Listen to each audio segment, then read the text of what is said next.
জনিতে চলছে, একদিকে মাহে রমজান রোজার মাস চলছে, অন্যদিকে আল কোরআন পবিত্র কোরআনের মাস, এই রহমত মাগফিরাত নাজাতের মাস চলছে।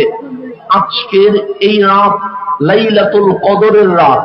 কেন লাইলাতুল কদর এক রাতে নয়, আমার রাসূল বলেছেন লাইলাতুল কদর 5 রাতে পাওয়া যায়। 21 রাত, 23 রাত, 25 রাত, 27তম রাত, 29তম রাত, এই 5 রাতেই লাইলাতুল কদর গোপন আছে। আজ এই 23তম রজনী, এটাও লাইলাতুল কদর। আমার আল্লাহ বলছেন লাইলাতুল কদরি খায়রুম মিন আলফি শাহর। ওহো আমার বান্দা, যদি 1000 মাস দিনের বেলায় রোজা রেখে জিহাদ করো আর রাত ভর যদি কিয়ামুল লাইলে কাটিয়ে দাও, 83 বছর 4 মাস লাগাতার ইবাদত করলে আমি আল্লাহ তোমার আমলনামায় যে সওয়াব দিব, এক লাইলাতুল কদরে ঈমান নিয়া সওয়াবের আশায় যদি ইবাদত করো, এক লাইলাতুল কদরে 1000 মাসের চেয়ে আরো বেশি সওয়াব দিয়ে দিব। এমন লাইলাতুল কদরে আমরা বসা। তা আপনারা সবাই লাইলাতুল কদরের মাহফিল শুনেন কেন? কারণ আল কোরআনে আল্লাহ তাবারক ওয়া তাআলা সূরাতুল কদর নাজিল করে লাইলাতুল কদরের শান, লাইলাতুল কদরের মান, লাইলাতুল কদরের মর্যাদা, লাইলাতুল কদরের রিফাত, লাইলাতুল কদরের আসমাত আমার আল্লাহ বর্ণনা করেছেন। কিন্তু আমরা এটাই জানি লাইলাতুল কদর দামি কেন। তখন আলেম কুল বলেন ইন্না আনজালনাহু ফি লাইলাতুল কদর। যেই কোরআন তুমি দেখতে পাচ্ছ, এই কোরআন সফর মাসে আসে নাই। যেই কোরআন তুমি দেখতে পাচ্ছ, এই কোরআন রবিউল সানিতে আসে নাই। যেই কোরআন তুমি দেখতে পাচ্ছ, এই কোরআন শাবান মাসে আসে নাই। রমজানের লাইলাতুল কদরে কোরআন নাজিল হয়েছে বিদায় লাইলাতুল কদর দামি হয়ে গেছে। এখন জানলাম লাইলাতুল কদর দামি কোরআনের কারণে, কোরআনের কারণে। কিন্তু এই উম্মতে মুহাম্মাদি লাইলাতুল কদর কেমনে পাইল? বাবা আদমের উম্মত লাইলাতুল কদর পাই নাই, কালিমুল্লাহর উম্মত লাইলাতুল কদর পাই নাই, খলিলুল্লাহর উম্মত লাইলাতুল কদর পাই নাই, রূহুল্লাহর উম্মত লাইলাতুল কদর পাই নাই। আমরা ভাগ্যবান, হাবিবুল্লাহর উম্মত লাইলাতুল কদর পেয়ে গেছে। আমাদের চেয়ে দামি যেমন কেউ নাই, লাইলাতুল কদরের চেয়ে দামি কোন রাত নাই। তা আমরা মাহফিল করি, লাইলাতুল কদর দামি কেন? আল কোরআন নাজিল হয়েছে। লাইলাতুল কদর দামি কেন? লৌহে মাহফুজের কোরআন এই জমিনে চলে এসেছে, কিন্তু আমরা শুনি না লাইলাতুল কদর কেমনে পাইলাম। সেই জন্য আল কোরআনের যে সূরা আছে, সূরা নাজিলের শানে নুজুল আছে, প্রেক্ষাপট আছে, ঘটনা আছে। এক সূরার পর আরেক সূরা কেন নাজিল হয়েছে, এটার পিছনে বিশাল গবেষণা আছে। সেই জন্য কোরআন বুঝতে উলুমুল কোরআন পড়তে হয়। উলুমুল কোরআন ছাড়া কোরআন বোঝা যায় না। তো লাইলাতুল কদর কেমনে পাইলাম? 27তম রজনী আসলে আমরা পুরা মহল্লা সাজিয়ে ফেলি। 27তম রজনী আসলে আমরা ঘুম হারাম করে ফেলি। কখনো কোরআন পড়ি, কখনো জিকির করি, কখনো তাসবিহ পড়ি, কিন্তু লাইলাতুল কদর পাইলাম কেমনে এই ঘটনা কেউ বলে না। আমি যখন শানে নুজুল পড়লাম তখন দেখলাম লাইলাতুল কদর কিভাবে নাজিল হলো। দেখলাম সূরাতুল কাউসারের পর সূরাতুল কদর নাজিল হয়েছে। আপনি যখন সূরার ঘটনাগুলো পড়বেন তখন দেখবেন এক সূরার পর আরেক সূরা নাজিল হয়, এক সূরার পর আরেক সূরা নাজিল হয়। তখন দেখবেন সূরাতুল কাউসারের পর সূরাতুল কদর নাজিল হয়েছে।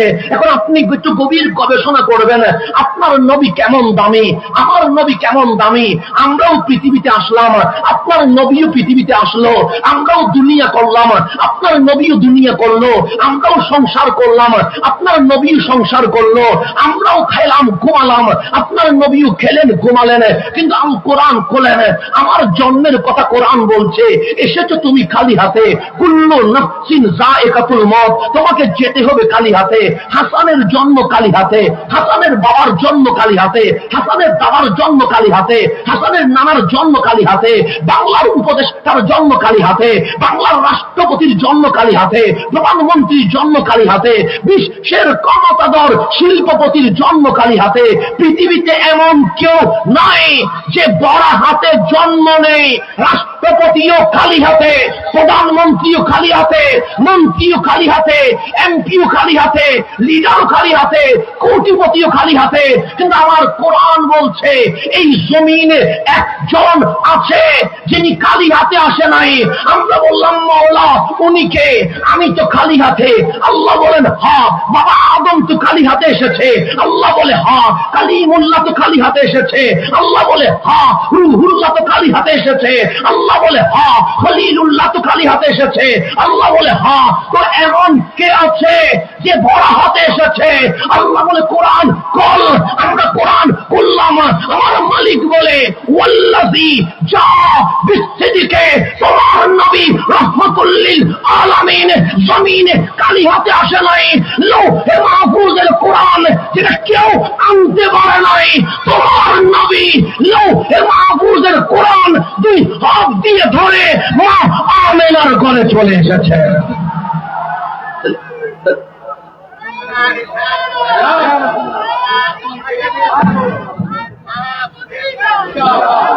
তাহলে গভীর মনোযোগ।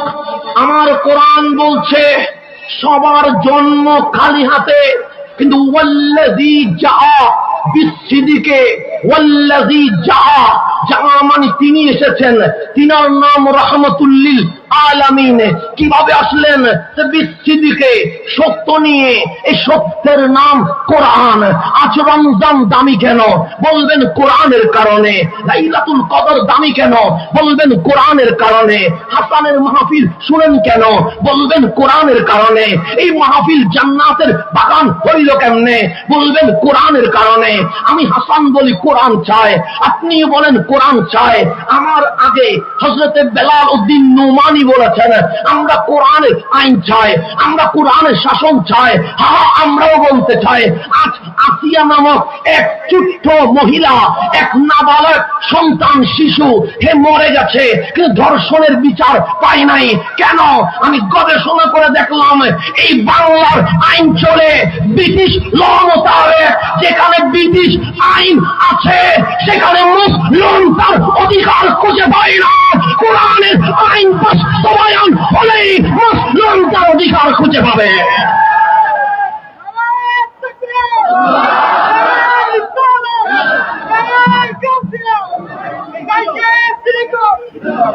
বাংলাদেশ চলে ব্রিটিশ লয়ে, ব্রিটিশ আইনে।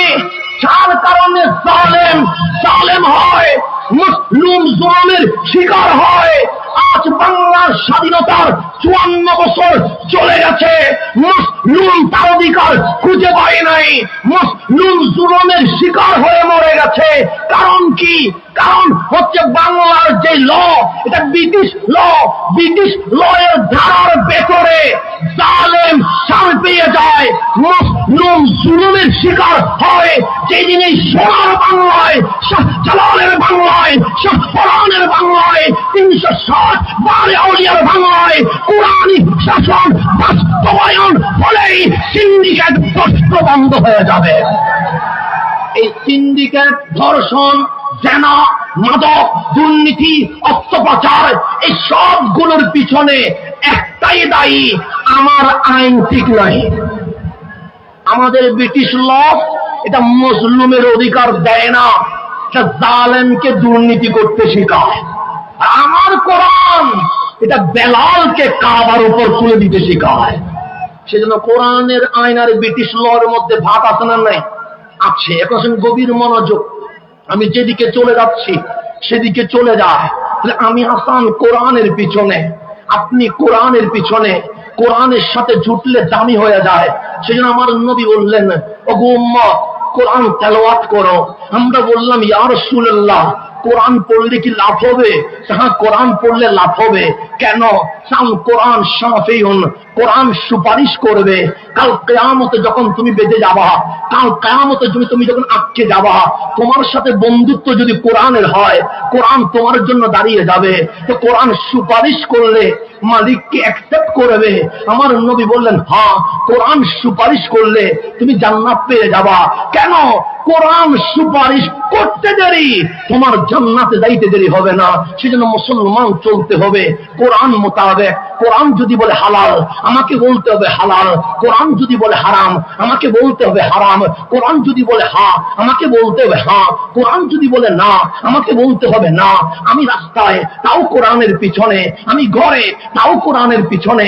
আমি বাজারে, তাও কোরআনের পিছনে। আমি মাহফিলে, তাও কোরআনের পিছনে। আমি কাবার সামনে, তাও কোরআনের পিছনে। এখন মুসলমান কোন দিকে? কোরআন যেদিকে। কোরআন খুলে দেখেন, কোরআন বলছে সূরাতুল ফাতিহা। আমি বুঝে গেলাম এটার নাম ভূমিকা, আমি বুঝে গেলাম এটার নাম ইন্ট্রোডাকশন, আমি বুঝে গেলাম এটার নাম শুরু কথা। সূরাতুল ফাতিহার আগে দেখলাম লেখা আছে বিসমিল্লাহির রহমানির রহিম, এর আগে লেখা আছে মক্কিয়া। কোরআন আমাকে ডাক দিয়ে বলছে আমার নাম মক্কি। দ্বিতীয় পৃষ্ঠা উল্টালাম, নাম সূরাতুল বাকারা, দেখলাম আলিফ লাম মিম, এর উপরে লেখা আছে মাদানিয়া। কোরআন বলে আমার নাম মদনী। কোরআন করলাম, একটার নাম মক্কি, একটার নাম মদনী। কোরআন তুমি কি দুই প্রকার? কোরআন বলে হ্যাঁ, আমার নাম দুই প্রকার। কখনো আমার নাম মক্কিয়া, কখনো আমার নাম মদনিয়া। বাজার চলবে কোরআনের কথা মোতাবেক, আমার ঘর চলবে কোরআনের কথা মোতাবেক, আমার অর্থনীতি চলবে কোরআনের কথা মোতাবেক, বাংলার শাসন, বিশ্ব শাসন চলবে কোরআনের কথা মোতাবেক। যখন বিশ্ব মুসলিম কোরআনের কাছে আসবে, তখন মুসলমানের বিজয় হবে, অন্যথায় বিজয়ের আশা করা যাবে না। একদিকে দেখতে হবে আপনার ইমামকে, দুই নাম্বার দেখতে হবে কোরআন সামনে না পিছনে। আমার নবী বলে কোরআন যদি সামনে হয় তুমি জান্নাতি, কোরআন যদি পিছনে হয় তুমি জাহান্নামী। আমিও বলি কোরআন, আপনিও বলেন কোরআন, ডানেও বলে কোরআন, বামেও বলে কোরআন। কিন্তু ফিলিস্তিনের মুসলমান রক্তে লাল হয়ে গেছে, সিরিয়ার মুসলমান কাঁদছে, ইয়ামানের মুসলমান হাহাকার করছে, হিন্দুস্তানের মুসলমান আজ নির্যাতনের শিকার হয়ে গেছে। কামলিওয়ালা বলে কোরআন সামনে হলে বিজয়, কোরআন পিছনে হলে পরাজয়। তারপরও মাইর খাই কেন? ফিলিস্তিনেও মাইর, সিরিয়াতেও মায়ের, লেবাননেও মায়ের, ইরাকেও মায়ের, আফগানেও মায়ের, হিন্দুস্তানেও মায়ের, সব জায়গায় মায়ের খাই কেন? তখন আমি চোখ বন্ধ করে দেখলাম ইমাম ঠিক নাই, ইমাম ঠিক নাই। যাদের ইমাম এসিস হয় তারা কখনো জিততে পারে না, যাদের ইমাম হুসাইন হয় তারাই জিততে পারে। ইমাম ঠিক না থাকলে কখনো জেতা সম্ভব নয়। নয়, ইমাম দেখতে হবে, ইমাম দেখতে হবে। সেই জন্য শাহ জালালের বাংলায় ইমাম ঠিক করেন, শাহ কোরআনের বাংলায় ইমাম ঠিক করেন, নাসিরুদ্দিন সিপাহ সালার বাংলায় ইমাম ঠিক করেন, শাহ আমানতের বাংলায় ইমাম ঠিক করেন, মোল্লা মিসকিনের বাংলায় ইমাম ঠিক করেন, গরিবুল্লাহর বাংলায় ইমাম ঠিক করেন, গৌসুল আজম ভান্ডারীর বাংলায় ইমাম ঠিক করেন, সেই শিলকোটের বাংলায় ইমাম ঠিক করতে হবে। আজকে ইমাম ঠিক নাই, ইমাম ঠিক না থাকার কারণে মায়ের ইমাম ঠিক নাই। এখন বলবেন হুজুর ইমাম কাকে বানাতে হবে? এখন বলেন ফিলিস্তিনের মুসলমান মায়ের খাই কি খায় না? খাই তো নাকি? আচ্ছা, আপনি কাঁদছেন কার জন্য? ফিলিস্তিনের মুসলমানের জন্য। কেন? আমরা ইফতার করতে পানি নিয়ে বসে আছি, আর ইফতারের মুহূর্তে মসজিদে আকসা রক্তে লাল হয়ে গেছে। ফিলিস্তিনের যে দৃশ্য আপনি দেখতে পাচ্ছেন, আজ থেকে 800 বছর আগে সোনার বাংলায় মুসলমানের রাজ্য ছিল না, মগের রাজ্যই ছিল। এই বাংলাদেশেও ইসরায়েলের মতো একটা ভূমি ছিল, কিন্তু আজ 90% মুসলমান। আপনি বলবেন কেমনে আসছে?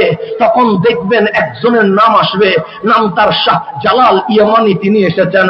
শাহ জালাল যখন বাংলায় এসেছেন 360 আউলিয়া নিয়ে এসেছেন। কিন্তু আপনারে যদি বলি মুসলিম সেনাপতির নাম কি, তখন আপনি বলবেন না শাহ পরাণ। শাহ পরাণ শাহ জালালের আপন বাগিনা, কিন্তু বাগিনারে সেনাপতি বানাই নাই। 360 আউলিয়ার মাঝে অনেক আত্মীয় স্বজন ছিল, কিন্তু শাহ জালাল সেনাপতি বানাই নাই। কারে সেনাপতি বানাইছে? নাম তার নাসিরউদ্দিন সিপাহসালাহ। ওনারা বললেন তুমি সেনাপতি। এখন আপনি জিজ্ঞেস করেন, এই শাহ জালাল আপনার বাগি নাকি শাহ পরান ছিল না? শাহ জালাল বলবে হ্যাঁ শাহ পরান ছিল। যে সেনাপতি বানান নাই কেন? ওনারে সেনাপতি বানাবো না। 360 আউলিয়ার মাঝে আপনার রক্তের বন্ধনে অনেক আত্মীয় স্বজন কি ছিল না?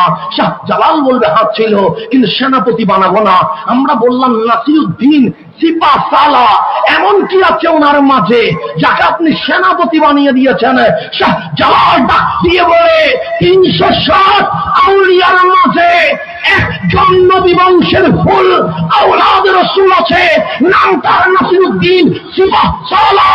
আমি শাহ জালাল নাসিরউদ্দিন সিপাহসালাহকে ইমাম বানায়া সেনাপতি বানায়া বিশ্ব মুসলিমকে মেসেজ দিলাম, নাসিরউদ্দিন সিপাহসালাহর রক্তে কামলিওয়ালা নবীর রক্ত বহমান আছে। শুয়ে আছে নাসিরউদ্দিন, বসে আছে নাসিরউদ্দিন, দাঁড়িয়ে আছে নাসিরউদ্দিন সোনার বাংলায়, কিন্তু কানেকশন সোনার মদিনায়। শাহ জালাল বলে তোমার ইমামের সম্পর্ক যদি সোনার মদিনার কানেকশন ডাইরেক্ট হয় তাহলেই জিততে পারে। সেই জন্য নাসিরউদ্দিন সিপাহসালাহ সেনাপতি হইতে দেরি, মগের রাজ্য মুসলমানের রাজ্য হয়ে গেছে। শাহ জালাল সোনার বাংলার এই মেসেজের মাধ্যমে বিশ্ববাসীকে জানিয়ে দিয়েছে ইমাম যদি নবীওয়ালা হয় মুসলমান জিতে, আর ইমাম যদি এজিদওয়ালা হয় মুসলমান মার খায়। আপনার ইমাম এজিদওয়ালা না নবীওয়ালা একটু দেখার দরকার আছে না? যেই দলেই করেন আমার কোনো আপত্তি নাই, আপনার দলের ইমামটা কোন পক্ষে দেখেন, এজিদওয়ালা না নবীওয়ালা। যদি এজিদওয়ালা ইমাম হয় লক্ষ মানুষ হবে, কোটি মানুষ হবে, কিন্তু জিততে পারবেন না। আর যদি ইমামটা নবীওয়ালা হয় 72 জন থাকলেও মুসলমানের বিজয়ের পতাকা উঠে যাবে, এতে কোনো সন্দেহ। এখন ফিলিস্তিন কি সারা জীবন মার খাবে? না না না, ফিলিস্তিন কি হারিয়ে যাবে? না না, মসজিদ আকসা কি ধ্বংস হয়ে যাবে? না, আপনার কামলিওয়ালা রাসূল বলেছেন উম্মত ফিলিস্তিনের মুসলমান মার খাবে। এটা হাদিসে নববীতে আছে, কিতাবুল ফিতান উল্টান, সেখানে আমার নবী সব বলে গেছে। মসজিদ আকসা রক্তে লাল হবে, ইয়ামান মার খাবে, সিরিয়া মার খাবে, ইরাক মার খাবে, আফগান মার খাবে, হিন্দুস্তান মার খাবে। সময় আসছে আমরাও মার খাবো। আমার নবী বলেছেন, নবী গো আমরা কি শুধু মার খাইতে থাকবো? কামলিওয়ালা বলে এমন মার খাবা তোমরা মার খাইতে খাইতে তোমাদের পিঠ আর দেওয়ালের সাথে লেগে যাবে, তখন কোনো উপায় থাকবে না। বাংলাদেশেও মুসলমান মার খাচ্ছে, হিন্দুস্তানেও মুসলমান মার খাচ্ছে, ফিলিস্তিনেও মুসলমান মার খাচ্ছে, সমগ্র বিশ্বে মুসলমান মার খাবে। চীনেও খাবে, আমেরিকায়ও খাবে, অস্ট্রেলিয়ায় খাবে, সব জায়গায় মার খাবে। এখন আপনার নবীরে জিজ্ঞেস করেন, নবী গো সারা জিন্দেগিকে মার খাবো? আমার রাসূল বলেন মার খাইতে খাইতে যখন দেওয়ালের সাথে তোমাদের পিঠ লেগে যাবে, আমি নবী ভবিষ্যৎবাণী করে গেলাম ফিলিস্তিন জিতবে, মসজিদে আকসা তোমাদের আওতাধীন চলে আসবে। আমার নবী বলে গেছে। সুতরাং ফিলিস্তিন আমরা হারাবো না, ফিলিস্তিন আমাদের থাকবে, মসজিদ আকসা আমাদের থাকবে। তখন আমরা জিজ্ঞেস করলাম, নবী গো এখন তো দেখি ফিলিস্তিন মার খায়, কই কেউ তো প্রতিবাদ করে না। সৌদি আরব প্রতিবাদ করে না, কাতার প্রতিবাদ করে না, কুয়েত প্রতিবাদ করে না, আবুধাবি প্রতিবাদ করে না, কোন আরব রাষ্ট্র মুসলমানের পক্ষে কথা বলে না। আমার রাসূল বলে লাগবে না প্রতিবাদ, লাগবে না ক্ষেপণাস্ত্র, লাগবে না বোমা, লাগবে না কোন ক্ষমতাধর রাষ্ট্রের সাপোর্ট। কেমনে কেমনে জিতবো? আমার রাসূল বললেন, ফাতেমা রে আমি নবী মদিনার হুজরায় বসে কিয়ামত পর্যন্ত দেখতে পাচ্ছি। আমার কথা নয়, হাদিসের কথা বলছি। আমার রাসূল বললেন, ওগো আমার ফাতেমা আমি বসে আছি হুজরায়, আমি কিয়ামত পর্যন্ত দেখতে পাচ্ছি। ফাতেমা তোমার মাঝে কি আছে জানো?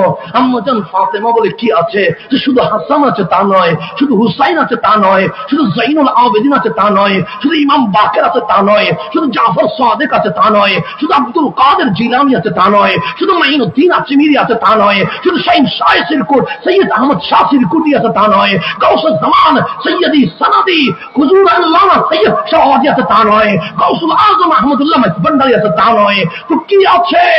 আমি নবী দেখতে পাচ্ছি আখেরি জামানায় একজন ইমাম আসবে, ইউকল আল মাহাদি, তার মানুষ মাহাদি বলবে।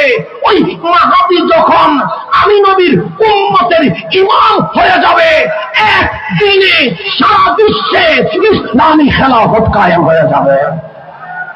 আমার রাসূল বলেন ইউকল আল মাহাদি, ওনার নাম মাহাদি বলবে মানুষ। যেমন আমার নাম হাসান আজহারি নয়, আমার নাম শুধু হাসান, কিন্তু আমার নামের পিছনে একটা আজহারি লাগাই দিচ্ছেন। কেন? আজহারে পড়েছেন সেই জন্য। এটা আমার মাও রাখে নাই, এটা আমার বাবাও রাখে নাই, এটা আমার পরিবার রাখে নাই, এটা লকব হয়ে গেছে।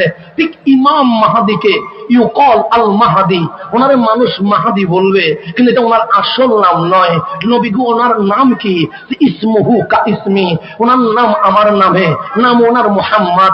ওনার মায়ের নাম আমার মায়ের নামে, মায়ের নাম আমেনা। ওনার বাবার নাম আমার বাবার নামে, নাম ওনার বাবার আব্দুল্লাহ। আমার রাসূল বলেন ওনার নাম হবে মুহাম্মদ, ওনার মায়ের নাম হবে আমেনা, ওনার বাবার নাম হবে আব্দুল্লাহ। উনি মদিনা থেকে চলে আসবে মক্কায়, খানায়ে কাবার সামনে বসবে। উনি চাইবে গোপন হইতে, কিন্তু আল্লাহ ওনাকে প্রকাশ করে দিবে। ওই খানায়ে কাবার সামনে 313 জন বায়াত হবে। এই 313 জন নিয়ে উনি ফিলিস্তিন অভিমুখে রওনা হবে। প্রতিমধ্যে ঈসা রুহুল্লাহ নেমে আসবে। ঠিক যখন মাহাদি আর ঈসা রুহুল্লাহর বাহিনী সামনে যাবে, মুসলমান জিতে যাবে। এখন মাহাদি কার ছেলে হবে? আমার বংশে আসবে? না না না। আমার দাদার বংশে আসবে? না না না। আমার মেহমানের বংশে আসবে? না না না। আমার রাসূল বলতে ফাতেমা, আমি দেখতে পাচ্ছি আল মাহাদিউ মিন ইতরাতি মিন ওয়ালাদি ফাতেমা, মাহাদি নবী পরিবারের বংশধর, ফাতেমার আওলাদ। বাবার দিক থেকে হুসাইনি, মায়ের দিক থেকে হাসানি, সর্বশেষ আওলাদের রাসূল এই জমিনে যখন আসবে, বিশ্ব মুসলিম যখন এজিদ নয় আওলাদের রাসূলকে ইমাম মানবে, সেই দিন ইসলামী খেলাফত কায়েম হয়ে যাবে। আওলাদের রাসূলকে হইতে হবে, ইমাম হইতে হবে, ইমাম হবে আওলাদের রাসূল।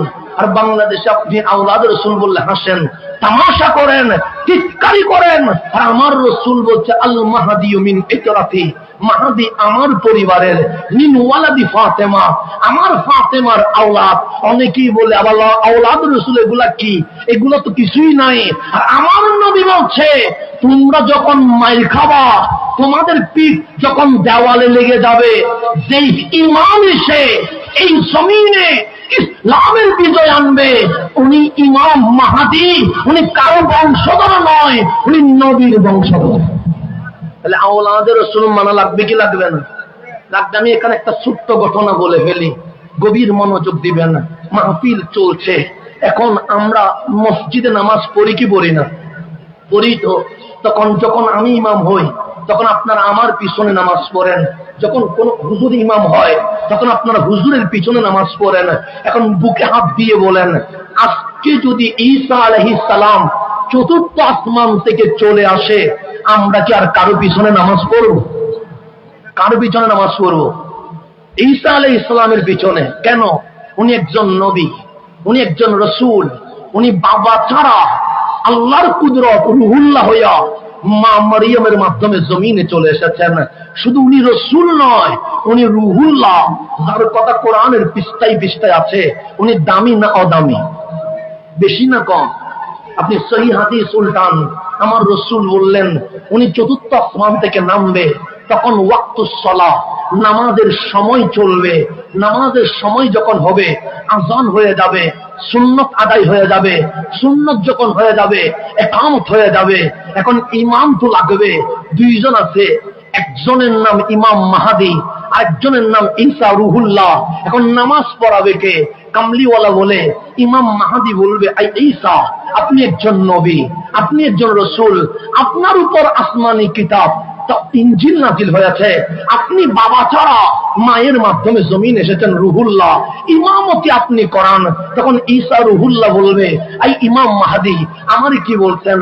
নবী বলছি, রসুল বলছি।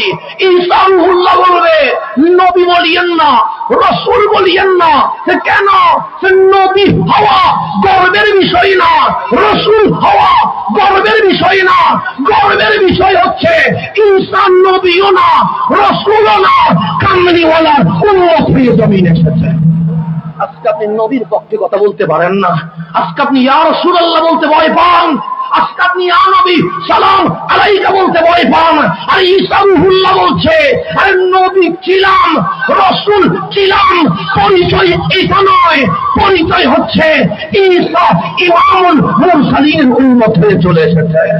নবীর উম্মত গর্ব করে পরিচয় দিতে চায়, আর আমরা নবীর নাম মাইনাস করতে বসে থাকি, কখনো কালিমা থেকে নবীর নাম কাটতে বসে থাকি, কখনো নারে তাকবীরকে ব্যঙ্গ করে লিল্লাহি তাকবীর বলে নারে সালাত বাদ দেওয়ার ষড়যন্ত্র করি, নবীর দরুদ নিয়ে আমরা ব্যঙ্গ করি, আর নবীর নাম বাদ দেওয়ার ষড়যন্ত্র করি। আর ঈসা রুহুল্লাহ বলে নবী ছিলাম, রসুল ছিলাম, এই পরিচয় বহন করতে চায় না। পরিচয় হচ্ছে আমি দয়াল নবীর উম্মত। তখন ইমাম মাহদী বলবে, হা হা আজকে উম্মত, আগে তো নবী রসুল ছিলেন, নামাজটা পড়ায়া দেন।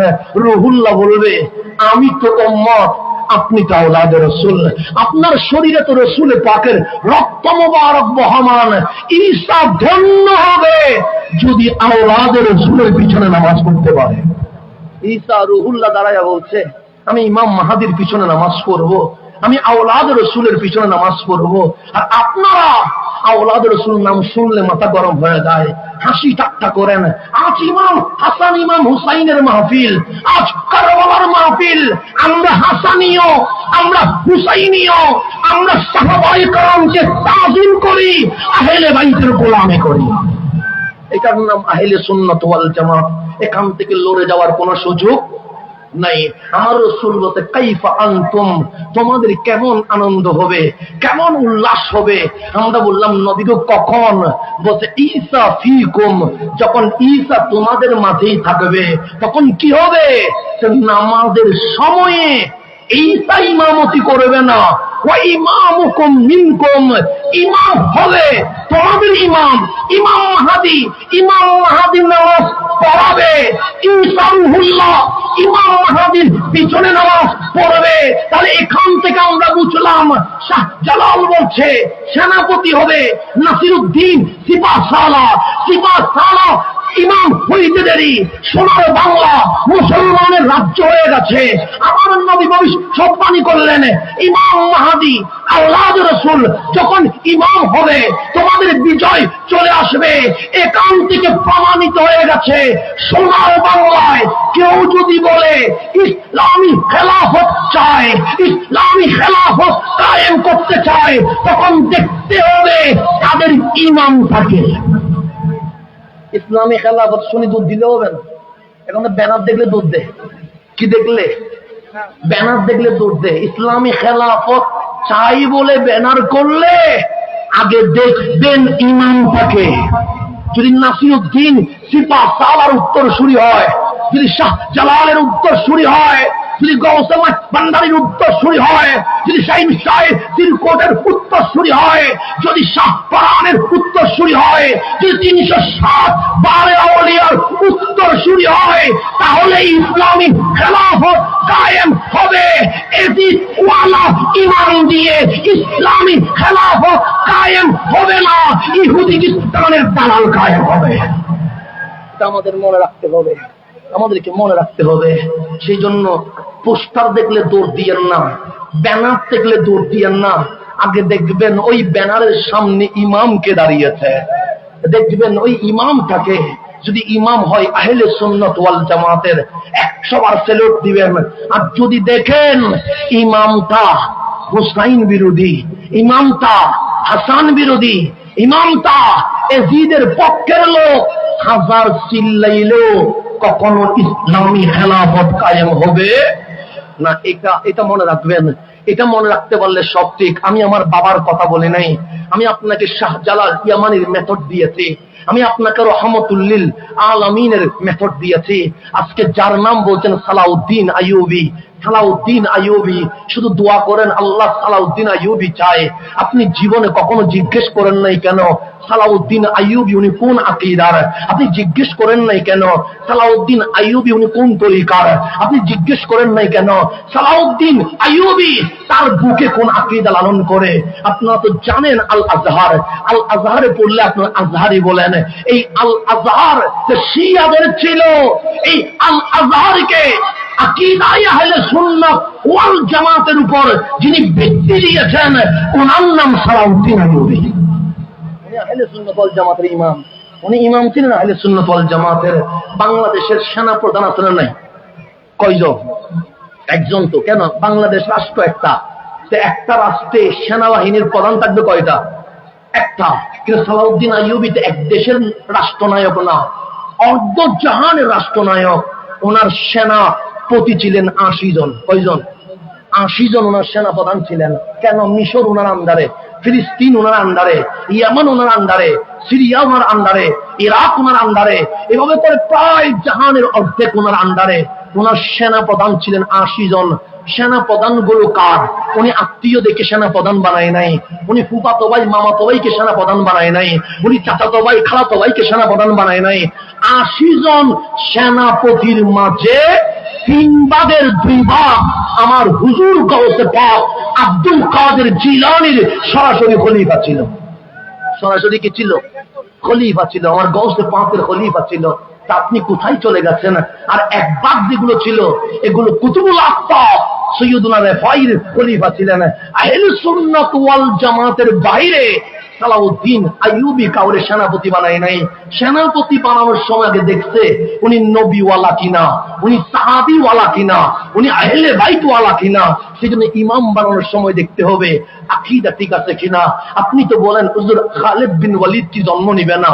খালিদ বিন ওয়ালিদ কি জন্ম নিবে না? আমি আপনাদের জিজ্ঞেস করব খালিদ বিন ওয়ালিদ উনি কে? তখন বলবেন উনি সাইফুম মিন সুয়ুফিল্লাহ, উনি আল্লাহর তরবারে। খালিদ বিন ওয়ালিদ উনি কে? আপনি বলবেন উনি মাঠে নামলে যুদ্ধে বিজয় লাভ করে।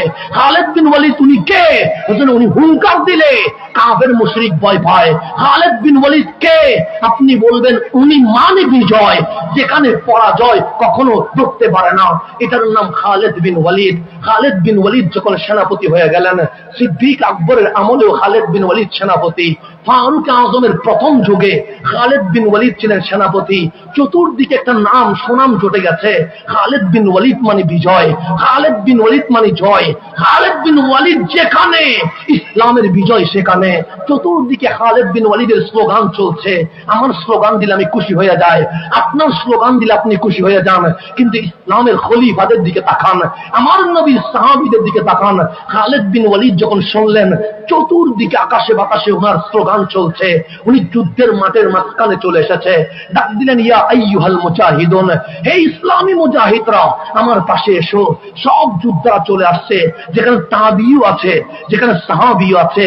সবার সামনে খালিদ বিন ওয়ালিদ বললেন আপনারা কি আমার স্লোগান দিয়েছেন? হ্যাঁ দিয়েছি। খালিদ বিন ওয়ালিদ বললেন লিমাযা, কেন দিয়েছেন?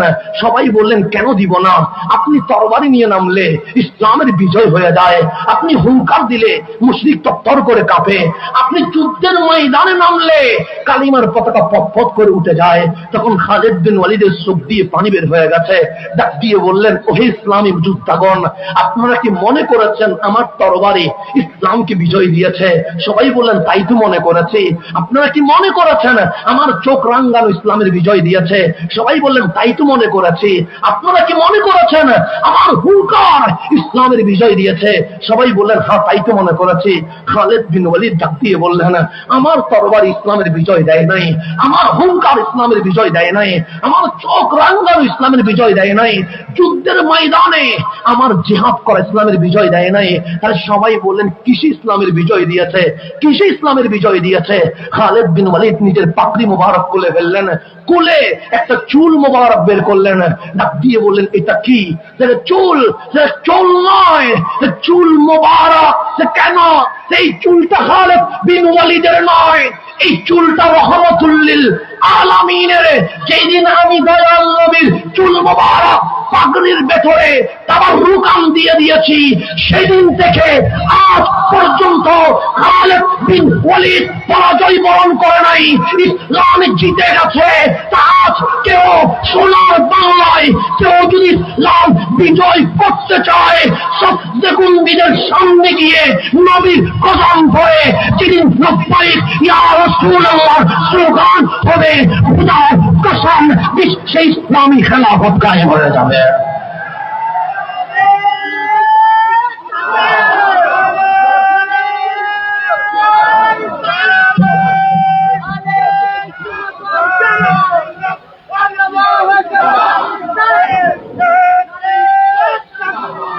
নবী বাদ দিয়ে আবার কিসের ইসলামের বিজয়?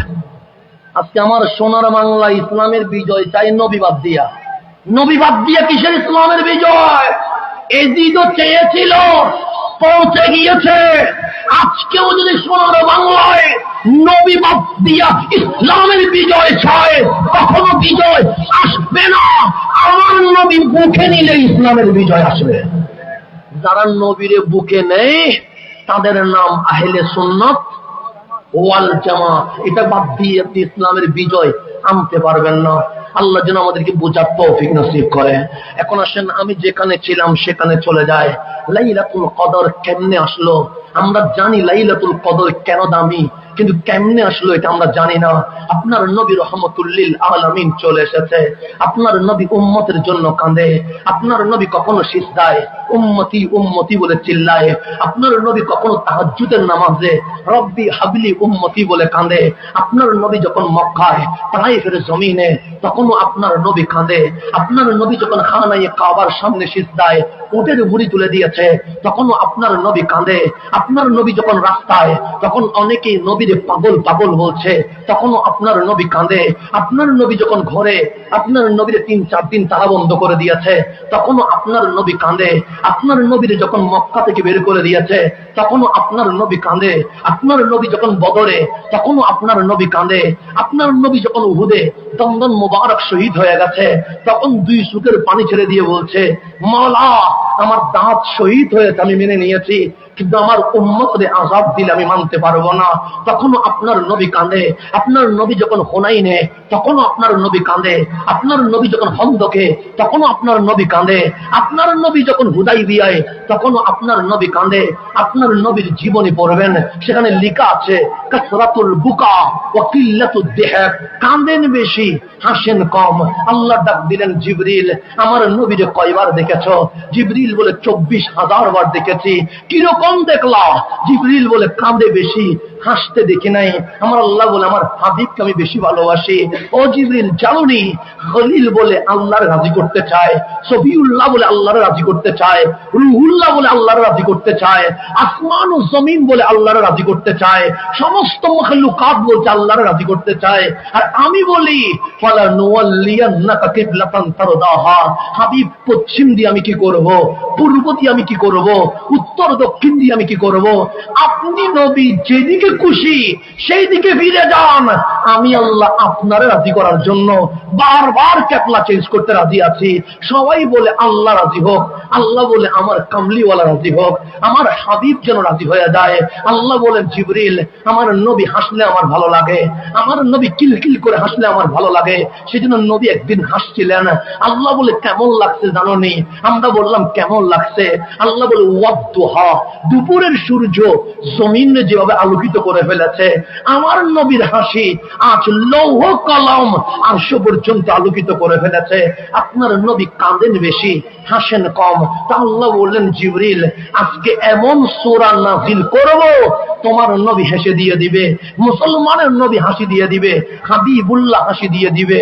জিবরিল বলে বড় ভালো হয়, আজকে যখন কোরআন নিয়ে যাব হাবিবুল্লাহ হাসবে, এটা আমার জন্য বড় আনন্দের বিষয় হবে।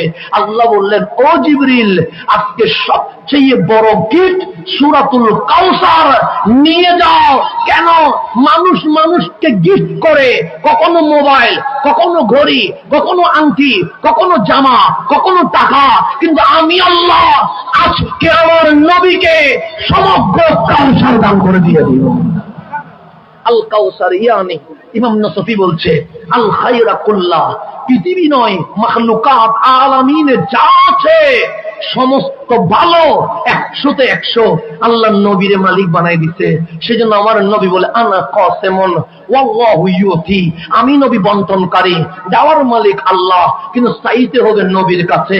আজকে বলে শিরক, আজকে বলে শিরক। আরে বুখারী খুলেন, যার নাম আপনি খুলে বান আন আবি হুরায়রা, আন আবি হুরায়রা, যার নাম হাদিসের বইয়ে সবচেয়ে বেশি, ওনার নাম সাইয়্যিদুনা আবু হুরায়রা রাদিয়াল্লাহু তাআলা আনহু। উনি বলছে আমার এলম একটু কম ছিল, আমি সকালে শুনলে বিকেলে ভুলে যায়, বিকেলে শুনলে রাতে ভুলে যায়, রাতে শুনলে পরের দিন আমার মনে থাকে না, কিন্তু আমি নবীর পিছনে পিছনে থাকি। আমি আহলে সুফা, নবী বাজারে আমি বাজারে, নবী জিহাদে আমি জিহাদে, নবী মসজিদে আমি মসজিদে, নবী ঘরে আমি নবীর দরজায়, 24 ঘন্টা আমি নবীর পিছনে পিছনে থাকি। অনেক সাহাবী 1 সপ্তাহ পর আসতে পারে, 1 মাস পর আসতে পারে, 6 মাস পর আসতে পারে। প্রবাসী চাইলে তো প্রতিদিন আসতে পারে না। তো যখন সাহাবীদের কোনো কিছু জিজ্ঞাসা করার দরকার পড়ে তখন নবীর কাছে যায় না, যদি বিয়াদবি হয়ে যায়। কারণ আদবের নাম সুন্নিয়ত, আদবের নাম সাহাবিয়ত, আদবের নাম আহলে বাইত। যেখানে আদব নাই সেখানে ইসলাম কখনো থাকতে পারে না। সেই জন্য আদবের নাম আহলে সুন্নাত ওয়াল জামাত। সাহাবীরা চলে আসে আবু হুরায়রার কাছে, ডাক দিয়ে বললেন আবু হুরায়রা, তুমি তো সব সময় নবীর পাশেই থাকো, এই মাসালাটা নবী কি বলেছে, এই জিনিসটার ব্যাপারে নবী কি বলেছে, এই বিষয়ে রাসূলের হাদিস কি? আবু হুরায়রা বলে আনা নাসিতু, আমি তো ভুলে গেছি।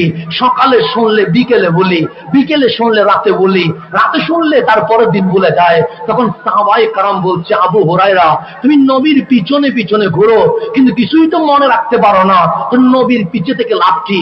সরে যাও।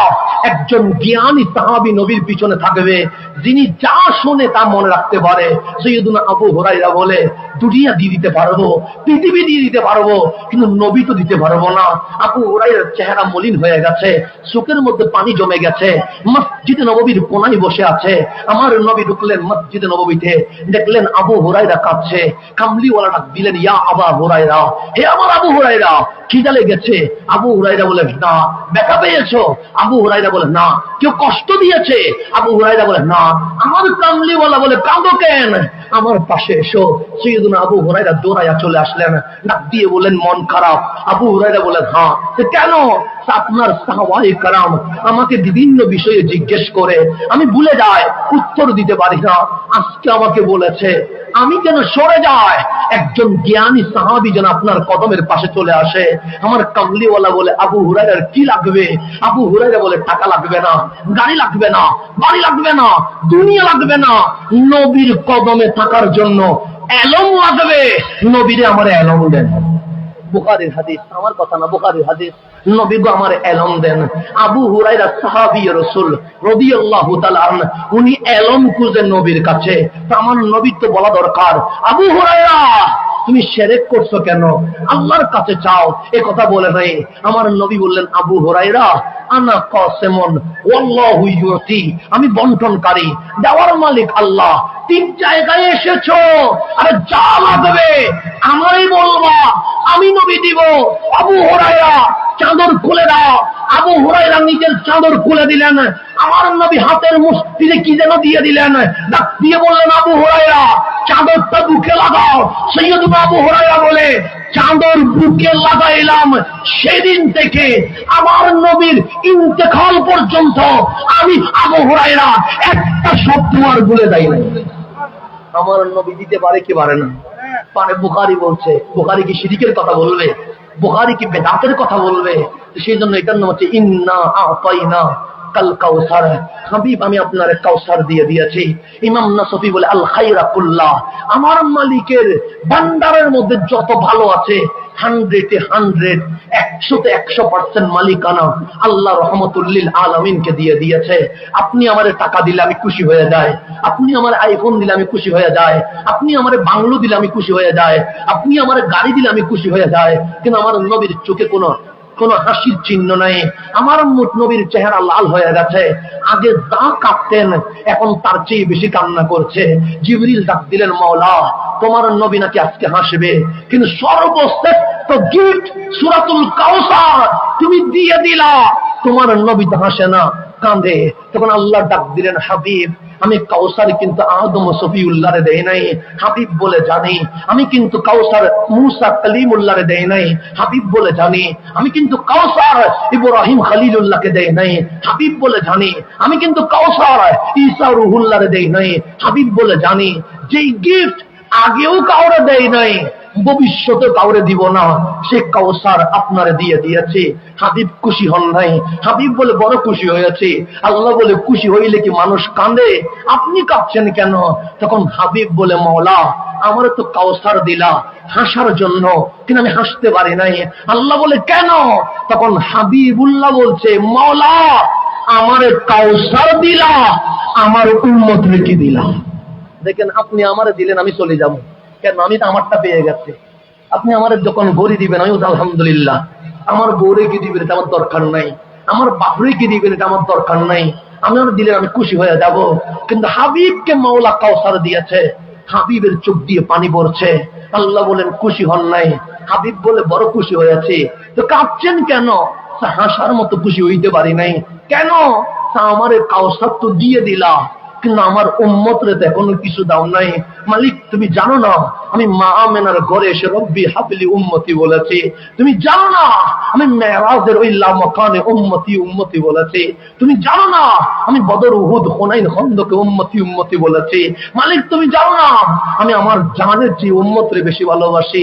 আল্লাহ বললেন, জিবরিল দেখছো নে, হাবিবুল্লাহরে কাউসার দিয়েছে, কিন্তু সুখের পানি বন্ধ হয় নাই।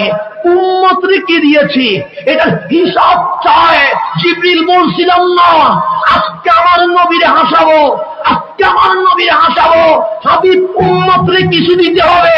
হাবিব বলে উম্মত না পাইলে আমি খুশি হব না। আল্লাহ বলে ইন্না আতাইনা কাল কাউসার, হাবিব কাউসার আপনি রাখেন। ইন্না আনজালনাহু ফি লাইলাতিল কদর, আপনার উম্মতকে আপনি নবীকে খুশি করার জন্য আমি লাইলাতুল কদর দিয়ে দিয়েছে। কিন্তু এই কথা কেউ বলে না, এই কথা কেউ বলে না। মসজিদের মিম্বরে শুধু বলে ইন্না আনজালনাহু ফি লাইলাতিল কদর। কদর দামি কোরআনের কারণে। আর কদর পাইছো কেমনিতে বলো না কেন?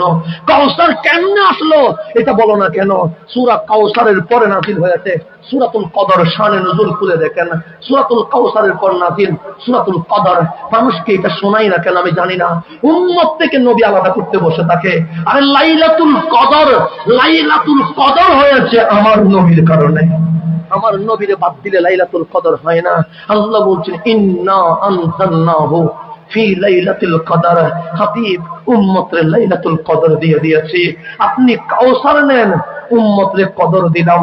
এমন কদর দিছি একটা রাত ঈমানের সাথে ইবাদত করবে, 83 বছর 4 মাস লাগাতার ইবাদত করলে যে সওয়াব দিতাম, এক লাইলাতুল কদরে তার চেয়ে বেশি সওয়াব দিয়ে কাল হাশরের ময়দানে আপনার উম্মতকে সকল নবী রাসূলের উম্মতের আগে জান্নাত দিয়েছে।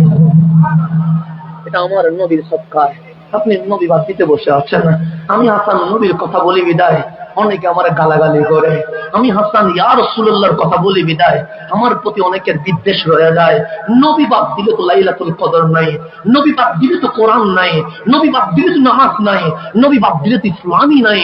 আরে কোরআন যে কোরআন, এটার দলিলের নাম রহমাতুল লিল আলামিন। লাইলাতুল কদর পাইছেন কার কারণে? আমার নবীর কারণে। কেন? নবী কাউসার পাইয়া হাসে নাই। যখন আল্লাহ বলছেন ইন্না আনজালনাহু ফি লাইলাতিল কদর, তখন আপনার নবী এমন ভাবে হাসলেন। আল্লাহ বললেন ওয়াদুহা, আজকেই সফল। কেন? তো দুপুরের সূর্য জমিনকে আলোকিত করে দিয়েছে। আমার নবীর হাসি আজ লৌহ কলম আরশ পর্যন্ত আলোকিত করে দিয়েছে।